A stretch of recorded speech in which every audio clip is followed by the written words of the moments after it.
Warning, the following video has flashing lights and also includes content that may be deemed inappropriate for some viewers. Viewer discretion is advised.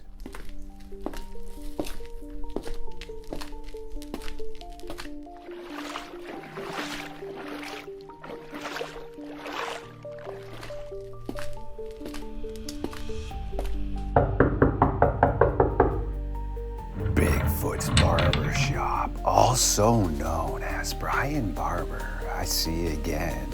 It must be time for you and I to link up for another episode of Midnight Lycanthropy here on LordeStarfox Radio. It is always quite a collaboration.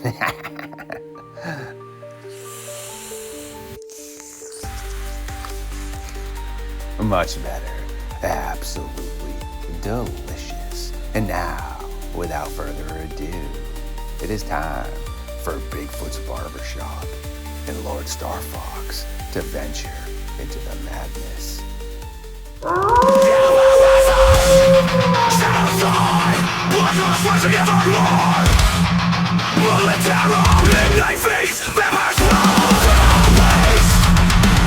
Stood up. I said, oh my god, it's a werewolf, and everybody in the car freaked out.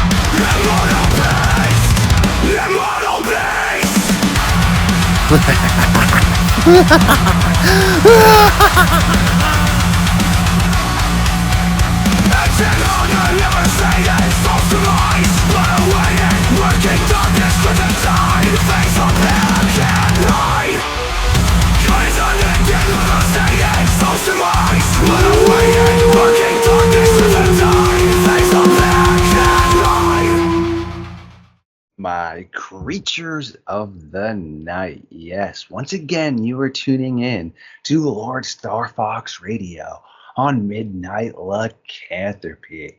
Brian Barber, aka Bigfoot's Barbershop, again, has already found his way through the darkness of the fox den to set up the fire as we burn the timber into the early hours of the morning, reading a few more chapters from the good old Midnight Society book.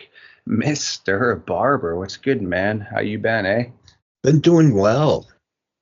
The week went by nice and quick, and just busy as ever. Work's busy as ever. I thought we were going to be able to get out in the woods until we got 5 inches of snow, so Mother Nature was kind of a B on that one. Kind of a big letdown. Other than that, show prep's going good. Starting to feel good.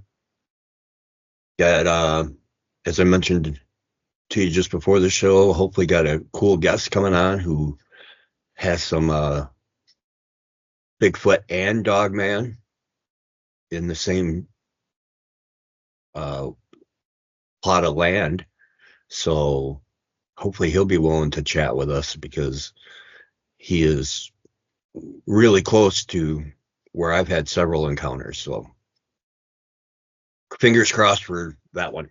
We got to teach them we know how to play nice with people and keep their names out of it if they want to. Great stuff. Yeah, of course. How about you? What's been up? Sure. Editing and working on stuff. UMaine got a good old victory last night. And hockey, first one in like 24 years for us. So now we head into the NCAA tournament, ranked number 1. Great stuff. I'm pretty excited about that. Then just been collaborating with people, hanging out with my squirrel and my chipmunk from last year that came back up. He's been kicking around. And then watching a whole bunch of True Blood. Ironically, anyone that understands True Blood will pick up on this little terminology. I was also running late tonight to link up with Mr. Barber because I had to dispose myself of a fangbanger. I can tell by the term what that means anyway. Yes, it's a good old True Blood term right there. But that's about it, man. You had touched base on some of the Dogman and Bigfoot stuff that you're trying to churn out. What else you been up to besides that, man, before we get rolling into some pretty interesting stuff from your area. Oh, still just working on getting healthy and still on track for a bodybuilding show. So, I kind of joked with you earlier, and, to the audience, it is not a generalized joke. It is specifically for me, where I said getting lean. Diabetes was kind of a good thing for me at this point because it keeps me out of, I love Little Debbie's, but it's not worth croaking for. Other than that, we're on pace to be on stage. Shaved Bigfoot hits the stage in a marble sack and dental floss. Ha ha. Well, this is all good stuff that you're on the mend and the up and up. You know what you should do? You should dress up like Sasquatch. Yes, not Sasquatch. Sax, like saxophone. You know how he's got that super awesome Bigfoot outfit he wears and he just jams out all around playing his saxophone. It's so awesome. Oh, yeah. That would be That, a good one. I thought about doing one of those running in the gym in one of those T-Rex blow up things. Do the anonymous run in and do the leg press and then pretend my arms are too short to do the bench press and then run out before anybody figures out who it is. That's so funny. Speaking of that, have you seen the Darwin Award for those two bozos? I don't know what country it was. Obviously, it's a safari, so this means most likely it's Africa because, yeah, lions are elsewhere, but pretty sure this is where it was. And these two dudes get out of their safari. They're in a zebra outfit, so one person's the front end, the other person's the back end, and they're running. And at first, it's just one female lion, and then it turns into a bunch of them, and they're just laughing, and they get back on the safari, and it's like, yo, do you guys even realize how close you are to getting toasted, dude? Like, what? Who does that? I did see that, and I was thinking, what a moronic thing, and I cannot believe you got out of that alive. That is just tragedy that they No will injuries produce. either. Like, what? Like, how? And that's the tragic part is, they're going to reproduce. And what's their offspring going to do? I love the Darwin Awards because, it's just some of the stuff people come up with. Like the one guy who won the Darwin Award was because in the UP in Michigan, they put a hiking trail right on the edge of his property. And he got so tired of people being around there that he started dressing up as Bigfoot, trying to scare people away. And it started working, but then word started spreading, of course, that and this was in the late 80s, 90s. It was over a course of a few years. Well, all of a sudden, word got out, and then the guy decided he wanted to be the one to bring Bigfoot in. So some big game hunter from England came over with the express or sole purpose of, taking Bigfoot out. But he wanted it alive. So the guy was dressing up as Bigfoot. The guy sees him and puts an elephant dart right in his chest. Obviously, elephant tranquilizers are more than enough for an elephant. So imagine how quick they put a human down. So Bigfoot got a Darwin Award because of the stupidity of it. Surprisingly, something didn't happen before then. But Man, that's humorous, but at the same time, absolutely sad that we have people like that are on the loose, more or less, like you said to the audience before we start talking about the Michigan Dogman hair. Yeah, we have some encounters that actually predate the original, or what people think is the original lumberjack encounters. No, we got some way before that. Yet, like what Mr. Barber was saying, I personally thought Benicio del Toro's The Wolfman was dope with Anthony Hopkins. Man, Rotten Tomatoes gave that like a 32% rating. The audience didn't really give it per se that much love either.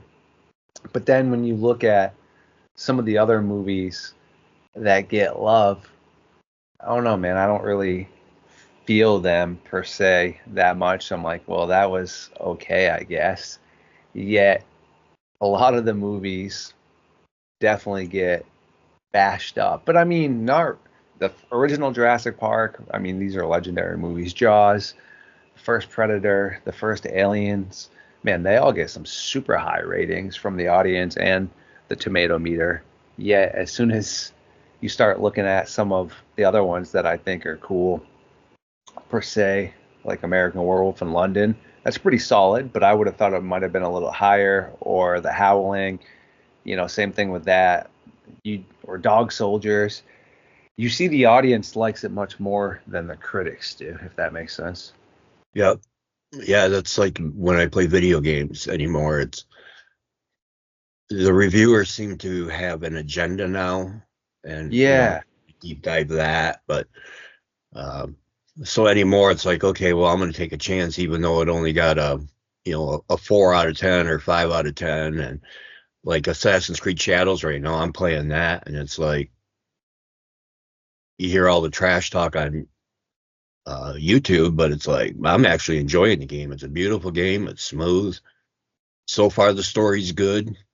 So I don't know what everybody's complaining about, if they are, or is it just somebody greasing somebody's palm or personal agenda to take a certain game down or company? Yeah, you know how it is, man. Everyone's going to complain about something. You really can't always keep everybody happy per se, but the issue is just don't put out, you know, absolute hot garbage sauce. That's all. I think out of all the monsters, the werewolf has so much potential, yet it's been mishandled by far the worst. It reminds me of like a wrestling script from an indie output. Yeah, I mean, movies are video games now. They put them out, they're not finished, so they just put out patches and they get better over time. Movies, you're stuck with what comes out. Yep. So don't half butt it, Yes. Make it right the first time. There shouldn't be a case where there's, the director's cut. It's like, well, if it's a director's cut, why didn't the director put it out in the first place? Right? Again, it's so funny you said that because I had mentioned that to somebody earlier. Since I used to be in the entertainment industry with acting and modeling, you can see where the continuity gets so jacked up sometimes in TV shows or movies. It's like whoever was in charge of that forgot about a certain character and they were like, oh crap. And then when the show's over or the movie's over or something, people are like, oh, whatever happened to so and so? And then they're like, oh, yeah, whatever did happen to so and so. Or you see one scene where you and I are running from some psycho with a hockey mask on or something, right? And then they fall down the hill. But yet now, when their shirt was untucked as we were running and fell down the hill, all of a sudden when we get up, our shirt's tucked in. Stuff like that. I was just talking about that with a friend. So you sit there and you see, they got 3/4 of their sandwich left, and then they haven't even the next bite. There's only 2 bites left. It's like, where'd the rest of the sandwich go? Yes. Because people don't pay attention to that. You're literally supposed to have somebody that is specifically doing that on set, making sure people's hair is the same. Your blood or your wound is in the same spot, or like you said, the props and things.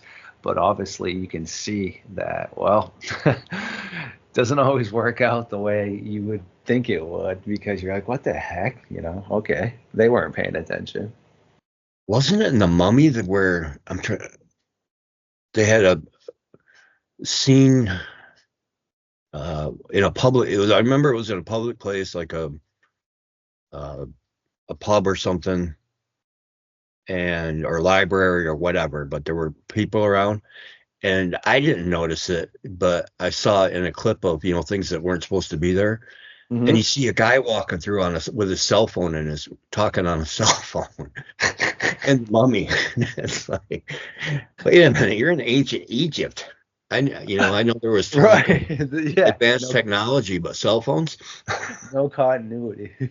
Actually, speaking of something cool with Cynocephaly and Dogman, it was pointed out to me in 300, I always knew with the strange jet black wolves that were gargantuous at the beginning that you had to go out and fight were definitely not normal, and they fall into line with a lot of the descriptions of what people see. But also, when the one that is deformed goes over to the Persian side to basically, set up the Spartans and Leonidas, in that tent of freaks, there's a dog-headed man, a cynocephaly. It's pretty cool. Oh, I never knew that. Yeah. I love that movie. Yeah, so whoever made that was well aware of the aspect of the cynocephaly too. Yep, just enough for the detail oriented to pick it up. So cool, man. Well, let's see if I can get a little bit cooler information for you here. To the audience, we're going to touch base on a couple encounters, potentially 3, definitely 2, from Michigan. So I'm not going to say Michigan every time. Why? Well, we're in Michigan, right? Only logical. 1794. Jean Louise Battis is out with her family and their Nabagish guide. As the guide is leading the family up a ridge, the man stops and points at an area of extremely dense thicket near a stream before saying, "This is the home of the Loup-Garou." In Michigan. Yes. I didn't even know they were called that in Michigan. That's interesting. And how far does that predate the logger? 1794. The loggers were 1887. I mean, almost 100 years. Oh, holy cow. I wonder where in Michigan that was, if that was in UP or down where. Right? I wish I knew that too as well, my friend. That's all I was able to gather up. I bet it was in the UP. If I Sounds. remember right, that's where more of the French were, through Canada Mhm. and up there. And Yes. so that makes me think that would be where the Loup-Garou would come from, right? Isn't that the French Right? version down? Well, I got something super cool for the audience and yourself. Mr. Tremblay, the Wendigo guy, actually informed me. When it comes to the Loup-Garou, technically, yes, we know it's the Rougarou, but the reason there's a mispronunciation was because the local Blackfoot tribe had a very difficult time pronunciating the Loup-Garou, changing it to the Rougarou. Oh, they couldn't get the L. Yeah. I was just talking about the evolution of language last night a little bit. So that's one of the ways it gets turned around. One word becomes 2 because of a pronunciation issue. Yep. Or something that could even be distinguished as changing something's identity completely, meaning in some of the cases, potentially when things are described, it might actually be a mistranslation over time. Then all of a sudden, people said it was some sort of dog-headed or goat-headed person, but in actuality, there was just a mistranslation of a very similar word that had massive differences. Makes you really think deep when you hear all these translated reports then. Right? That's all I'm Lost in saying. translation or added in translation. Mm-hmm. Very interesting. I mean, I still love all that stuff, and I definitely use it as meritable things to speak about. But at the same time, when you see these things as a journalist, those need to be presented, meaning those are real things that have happened. Hence the term lost in translation. I didn't make that up. Yeah, exactly. That's been even longer than I have. So, Right? So little simple things will just make a big difference, like you just said, and then end up having a spin-off. Like this, isn't exactly the same aspect, but same thing with Sasquatch. That's technically not the term that the indigenous culture used. It was a spin-off that one of the investigators misunderstood and then made it Sasquatch. that's right. I can't remember the original pronunciation. Sasqua? Yes. And then, yeah, they turned it into Sasquatch. Similar, again, lost in translation. That's just what I mean. It's very interesting, something that does occur. So it's not out of the norm. Again, I'm not saying I subscribe to that and this is what happened throughout history. I'm just saying it does happen sometimes. And, well, we still don't know any more than what I just presented, but very interesting, you know?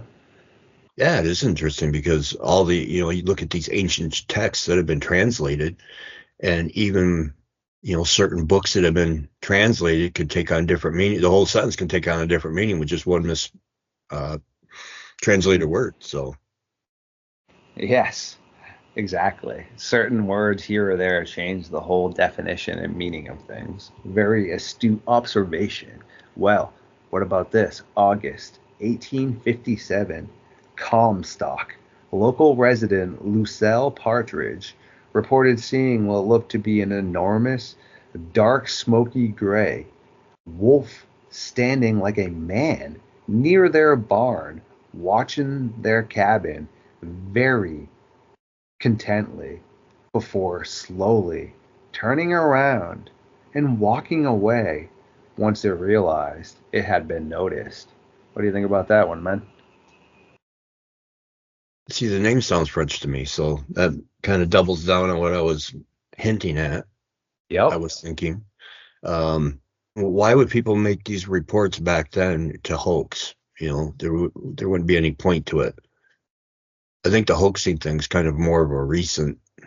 I give more credibility, in my opinion, heavily in my opinion, to some of these earlier reports because there was no incentive to be making this stuff up because you were Mm-hmm. taking at your word back then. And if somebody caught you in a little BS pranking, you were pretty much done at that point with your word. So was it, a case of, yeah, that's exactly what they saw, or were they a little intoxicated and saw somebody, in the typical, back then I imagine the furs were a little more less sophisticated, so it looked more like an animal if he happened to have the hat on, a guy had a hat on or something, maybe the person had a little bourbon and a little foggy vision, it could turn Mm-hmm. into a wolf real quick. It is very interesting. Old encounters that predate the ones that are most well known from Michigan. Again, too, why would that survivalist slash guide just randomly stop at this one dense patch of area and say that's where the loop guru lives? I mean, the whole entire forest they were walking through was pretty dense. Why was it just that one area? Again, sure, maybe put on a show for the people that you're giving a tour to. I don't know though. I mean, is installing fear when you're a guide for somebody something that you normally would do unless it's like a haunted hayride or something? I don't know. That seems pretty bizarre. That was what I was thinking too when you started talking about it. It was like, why would you want to put fear in one person who, when anybody else talks to them, oh, you don't want to go in that part of the woods because, it's haunted or a monster lives there. That would cost him part of his income. Yes, very much so.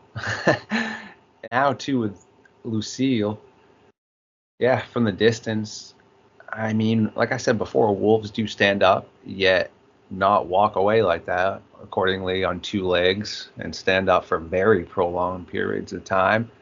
Sure, could have been somebody wearing like a outfit, like a skin or something. I don't know. It's very bizarre because Michigan does have a French heritage, seemingly, and William White, a member of my science team, and I were talking about that last night, potentially as if, what if the French, not really knowingly, brought over, per se, this Loup-garou curse or something. That's why it kind of stems here in North America to when the French immigrants first came in. It's bizarre. Yeah, something hitched a ride. I mean, we know in the paranormal world there are such things as attachments. Mm-hmm. So why wouldn't it go for a boat ride and bring it over? It's just weird, Or man. yeah, and the animal skin thing gets tricky because if the old movies are correct, a guy wearing a skunk cap still had the tail on it, or the Mm-hmm. raccoon cap, so I'm Daniel Boone. Yeah. Coonskin cap. I think I can say Yeah, that. Uh, it's so bizarre. and the whole, I don't know at what point they started taking the hair off to make leather, but, maybe before they were actually making leather, they were, left the deer hair on there or use it as a cape, like the wolf fur cape. Got a hat on and a fur cape to stay warm if it was cold. That could look pretty sketchy in the dark. Yep. And you know what's pretty messed up too is I'll have to find the file and the thing I was watching, but there was a demented individual that I believe was listed as a serial unaliver, and he actually preyed on the aspect of people's fear of lore and like the Dogman and werewolves and skinwalkers in certain areas, and he actually had like a wolf skin more or less that he would wear. He had these razor blade like claw gloves things he made, and he would just terrorize people in that area. That's some deep rooted, seriously medicating needed thought going into that. Mm-hmm.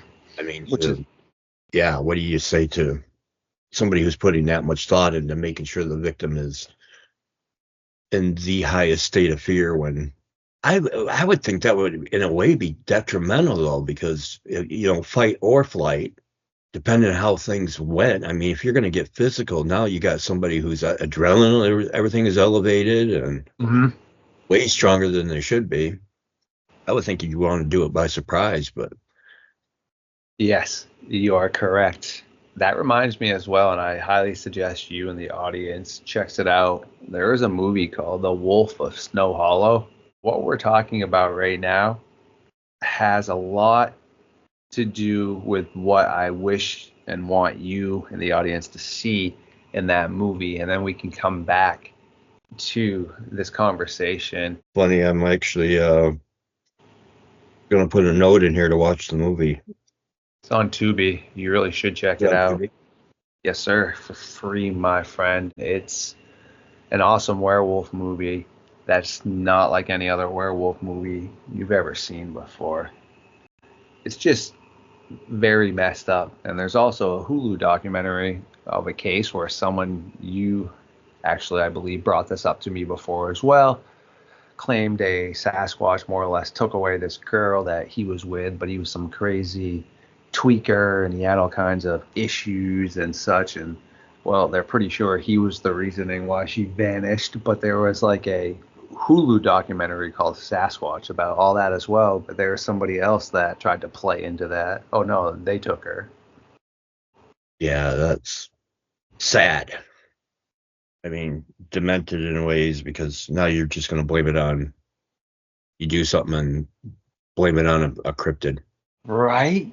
I mean, just think of that. Yeah, it's straight up messed up. Imagine someone coming out of something they've just done that was nefarious and they're dressed up in a huge real looking werewolf suit like some of the ones we see now and some neighbors saw it.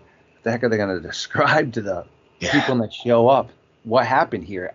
Dude, I don't know. I honestly think I saw like what the heck, a 6 to 8 foot tall bipedal freaking dog thing run out of the house. Yeah, that would be a difficult one to You know what kind I of like mean? process yourself, but now you got to go on testimony and put that down with your name and all your information. I mean, it's not humorous because the example we're talking about is, yes, obviously messed up, but I'm just saying, wow, you and I might have just stumbled onto something, man, potentially where what if that could be happening in some of these supposedly instances where these things are fleeing after causing damage? What if it was somebody trying to break in and stuff? I mean, not in the older cases, but now, man, you should see some of the werewolf and Sasquatch costumes you can get, man. They're super lit, dude, and they're really not that expensive. Yeah, even the gorilla suits now are like, oh wow, looks pretty, pretty convincing. That's what I'm saying, I my was trying to dude. see if there were any recorded things of unalivers dressed as animals, but I haven't found anything yet. That could be something. All of a sudden, we should show up on the news. Bigfoot runs out of the house and leaves 3. The reason I said that though is also, oh, that reminds me, I still need to send this to Robert Prevo and the Wendigo guy. There was a case in Flagstaff, Arizona about that. This dude ended up getting charged for it and put into a psych ward, criminally insane. Yet he claims when he was quote unquote showing up to check on what he said was his girlfriend. Well, how are we going to word this? It was unwanted, meaning they weren't together anymore, and he seemingly just wanted to go chill all the time. People should get a sense of what I'm, trying to put down. Either way, he shows up where he's not wanted to check on her. Well, she is at some sort of frat party with a bunch of her friends. As he approaches, the door, according to him, is completely busted in, meaning it looked like something savagely ripped it off. And when he walked inside, his girlfriend and her friends had been completely ripped apart. He claims he saw some sort of large wolf-like thing bolt out the door off into the distance. Well, obviously when he told the officials when they showed up that this had occurred, they didn't buy it, and he was charged with the crimes and, as I stated, arrested for that. But again, he did have a shady background, was doing shady things. Doesn't mean that he really didn't see what he saw. No. Does it add a couple red flags per se? Sure. But again, what if that was a person that had committed that and then just threw on some werewolf suit? Or creepy, dude. Yeah, I mean, if somebody says they wear a disguise, I always think they put, a pantyhose on their face or something, or they got this, where it changes your face when you put the pantyhose on, or a mask or something. But I never thought about a full-fledged animal suit.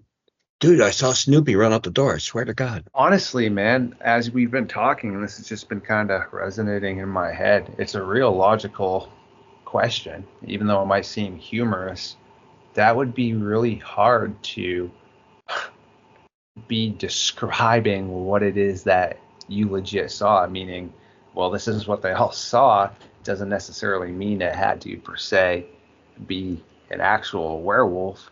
It could be a person in disguise.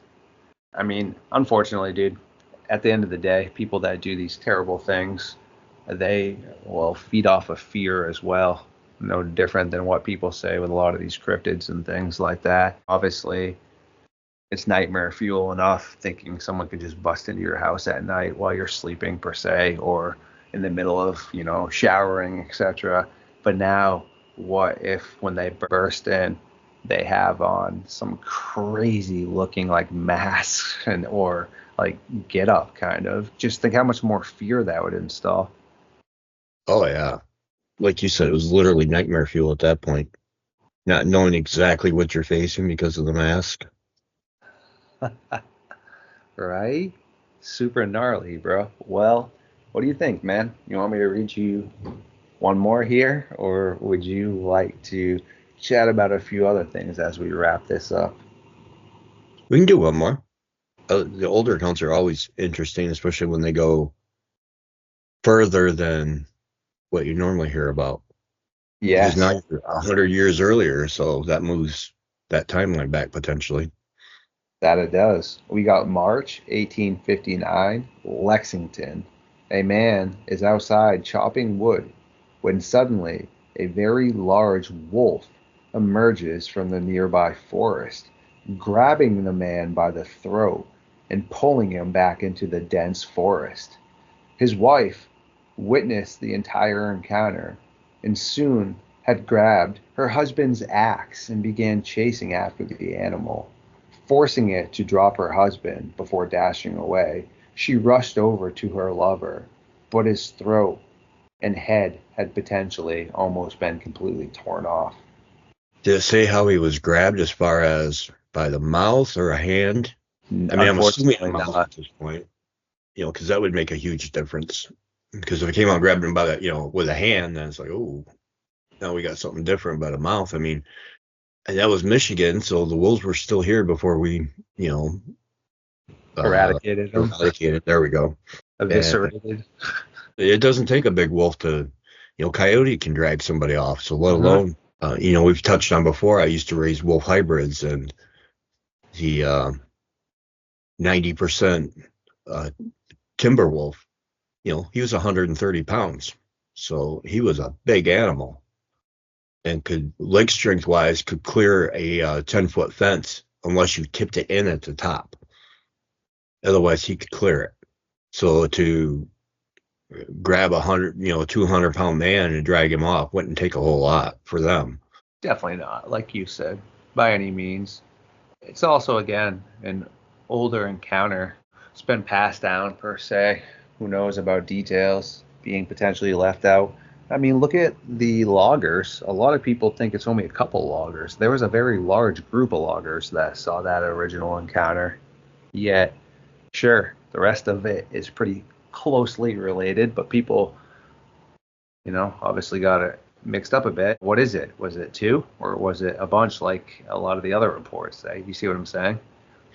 Yeah, I mean, when I had first heard it, when you just hear loggers, I think two, unless you say group, and then maybe I'm thinking 3 or 4, but it sounded more like there were 10 or 12, right? Yeah, I believe it was like 11 or so, give or take. Yes, there was a bunch of them that saw that. Creepy, man. It's, again, very bizarre, but these ones we spoke about tonight happened way before, the quote-unquote original case, per se, that people like to talk about, which is with the lumberjacks and such. Very creepy stuff, man. What do you think about all that? Oh, Dogman stuff and what they are is always fascinating to me. Like I said, I'm just, since being able to chat with you, getting more and more interested in it. So to hear these encounters, let alone in my home state just a few hours away, is always very interesting. Same thing with, you hear about, the report on Mackinac Island of one, and it's like, how did it get out there? But it sounded like it stayed, and all these interesting things literally within 2 hours of me. So it's always fascinating to hear and learn more, and get educated by you and some of the guests we've had on, and to be able to understand more thoroughly potentially what they are. Like the cave hyena makes a lot of sense. Just kind of a prehistoric animal that was, people thought went extinct when it wasn't. They never went extinct. Potentially the same thing, and it has to be something like that or something paranormal. It's got to be something like you were saying, my dude. That is for freaking sure. Straight up, super bizarre stuff. Interesting as heck. There's just always so much out there that is occurring with everything, for sure. And it's always good to sit down and try to at least figure out a tad bit what the heck's occurring out there. Yet we are going to be obviously linking up tomorrow to try to bring some more clarity to things. But it's pretty bizarre stuff. Yet to the audience, Mr. Barber is a very busy individual and also has things he needs to attend to as well. Make sure to check out his podcast, which will be up in the description and the link down below. You can also check out our previous episodes we've been working on in the good old playlist, and be on the watch out for new content we will be churning out. Until then, though, this will be the conclusion for the early hours of the morning with the meeting of the Midnight Society. Mr. Barber, my dude, thanks for hanging out. Oh, love and appreciate it as always. To the audience, have a good night, and to the host, have a pleasant sleep during the day.